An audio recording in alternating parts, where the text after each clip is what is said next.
ఈ రోజున నాకున్న పెద్ద బాధ ఏదంటే మా దగ్గర అన్నీ ఉన్నాయి, కానీ ప్రశాంతము అనేది మాత్రం ఎక్కడో పోయింది.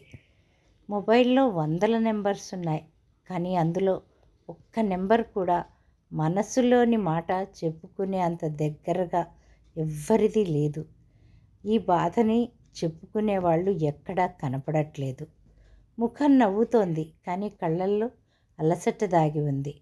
ప్రతి ఒక్కరూ సంతోషంగా ఉన్నట్టు కనపడాలి అనుకుంటారు, కానీ లోపల ఏదో వెలితిగానే ఉంటోంది. ఈ రోజుల్లో బంధాలన్నీ ఆన్లైన్లోనే, కానీ కలవడం మాత్రం ఆఫ్లైన్లోనే ఉంటున్నాయి. కాలంతో మనం అందరం పరుగులు పెడుతున్నాం. డబ్బు సాధించడం, గెలుపు, పేరు పొందటం అన్నిటి వెనకాల మనం పరుగులు పెడుతూనే ఉన్నాము. ఈ పరుగులు ఆపేదెలా, ఆగేదెక్కడ? ఈ చదరంగంలో ఒకరికి మించి మరొకరు ఎత్తులు వెయ్యడానికే సమయం లేదు.